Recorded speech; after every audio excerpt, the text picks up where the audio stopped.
What is going on, everybody? Welcome back to the channel. After Sound here, bringing you Splinterlands content every single day.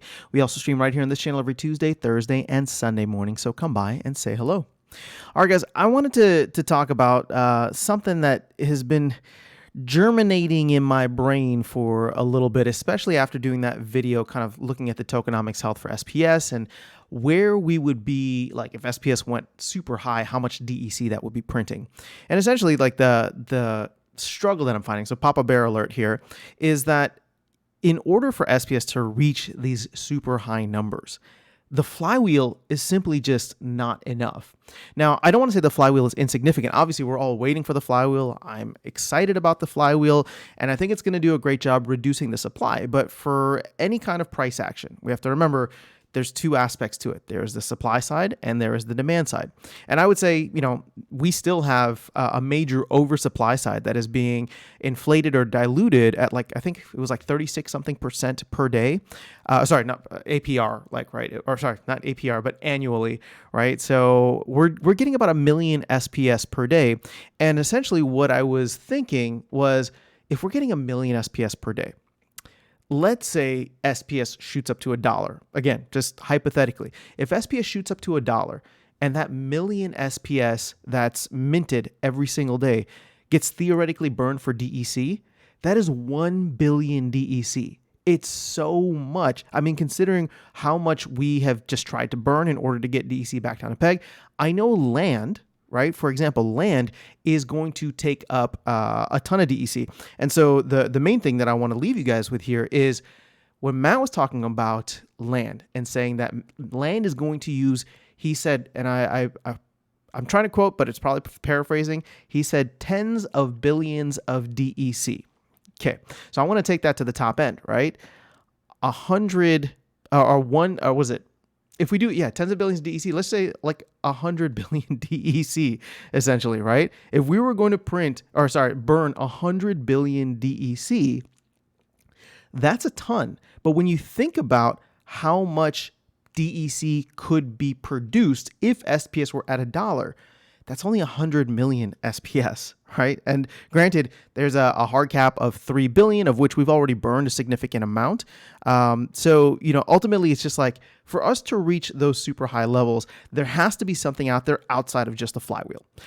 Because if land, our biggest thing, is going to burn 100 billion DEC, which is a ton, right? At those high levels, the amount of SPS that we would need to burn for that would be insignificant, in my opinion, right? We want to burn a ton of SPS, and granted, burning is just a marketing term for crypto at this point, right? It doesn't necessarily impact price, which is why I am trying to, it doesn't impact price in the sense where it doesn't touch the demand side.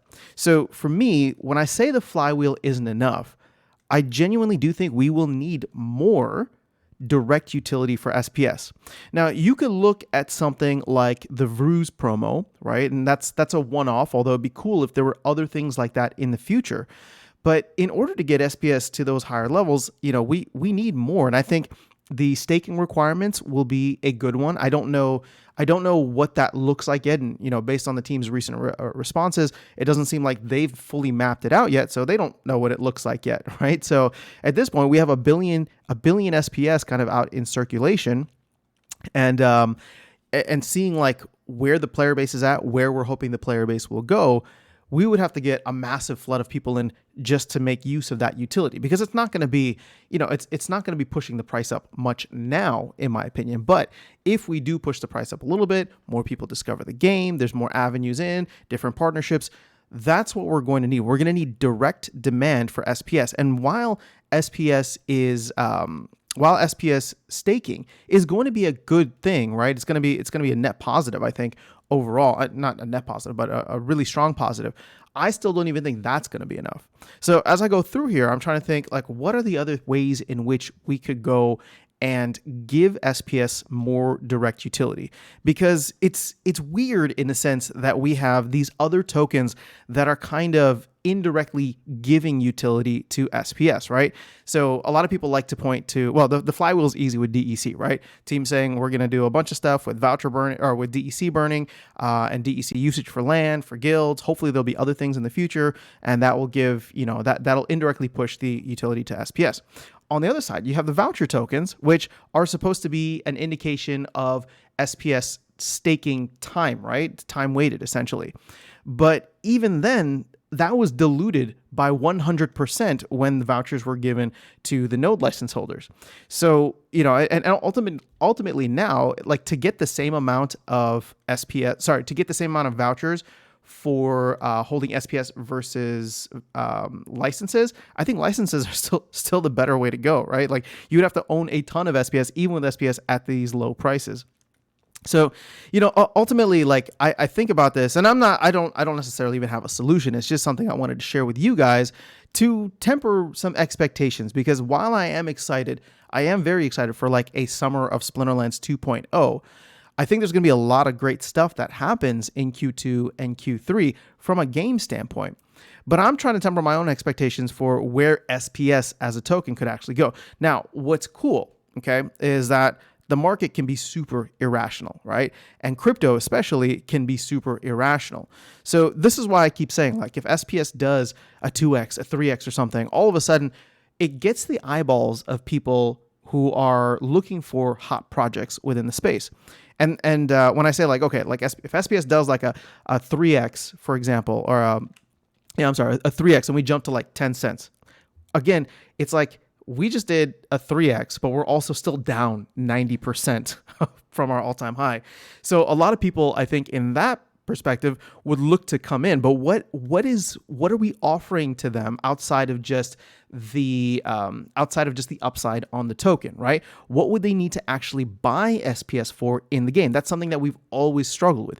Now we're going to have the but the SPS staking requirements come in very soon. So I am excited about if we do get an influx of players. Again, I don't think it's going to be anything like 2021 when Untamed sold out. But if we get an influx of players, whether that's a slow and steady drip or a massive rush in through a partnership or through whatever the case is, it's going to be great that they need to go and buy SPS, right? Now, everybody was buying SPS when Untamed sold out because we were all anticipating Chaos Legion. Everybody wanted to get in on it. I don't think that's going to happen for Rebellion. Again, anything can happen. What I'm trying to say is anything can happen. But from what I'm seeing right now, the price action to push SPS to like astronomical levels, it's not there. Also, we're in a macro bear market at this point. So it's very different, the overall mentality. I like to call it stupid money. I don't think there's a lot of stupid money out there right now. I think people are being very smart with where they deploy capital. And so therefore, the other things that you would need SPS for need to be set in place. So as we move forward, I guess what I'm trying to say here is I want to see SPS staking requirements come in and be something significant in the game, right? But what's great about that is as the price of the token goes up, your earnings go up. Right. So yes, does it create a barrier? It does, but it also allows for people to earn more, right, and give that direct utility to SPS. Also, for promo cards, I'm not saying we need to have like a Vruz promo card or Vruz type promo card every quarter or something, but I would love to see more outside the box ideas utilized for staking SPS, because the biggest argument that I see is, at least against like the Vruz promo, the biggest argument that I saw was that, well, this kind of bypasses vouchers and makes them somewhat useless. And it's just like, you're absolutely correct, but SPS was made useless initially by giving that utility to node licenses, right? So I maintain that node licenses should have never given out vouchers. They should have just given out SPS, and SPS should have given out vouchers, and that enough should have been what drove people to own both assets rather than having to flip flop or whatever the case is, and essentially getting both for holding both, right? It's just, to me, it's kind of weird, but ultimately we're well past that now. So I won't harp on it too much. I know I probably harp on it enough as it is. So as we move forward, though, I would love to see more direct utility given to SPS through different means. And maybe that's something that we need to do as a community, because we saw the success of it with the DAO vote and the DAO proposal for the Vruz promo card. So I'm going to put it out to you guys. I'm going to leave this video here. I'm going to put out to you guys, what, like, if we can brainstorm maybe some thoughts here, I think the most amazing thing and the most, just well, at least what I truly love about this community and Web3 in general is the fact that like that Ruse promo card was somebody's idea in the community and it was brought into existence within a couple of months. So what cool ideas can we come up with here on the channel? What ideas do you have that maybe we can use this platform to champion, to talk to the community leaders, maybe get some backing for it that could be realized or actualized in a couple of months as well? So let me know your thoughts in the comments below. I will catch you all in the next video and see you around the game. Take care.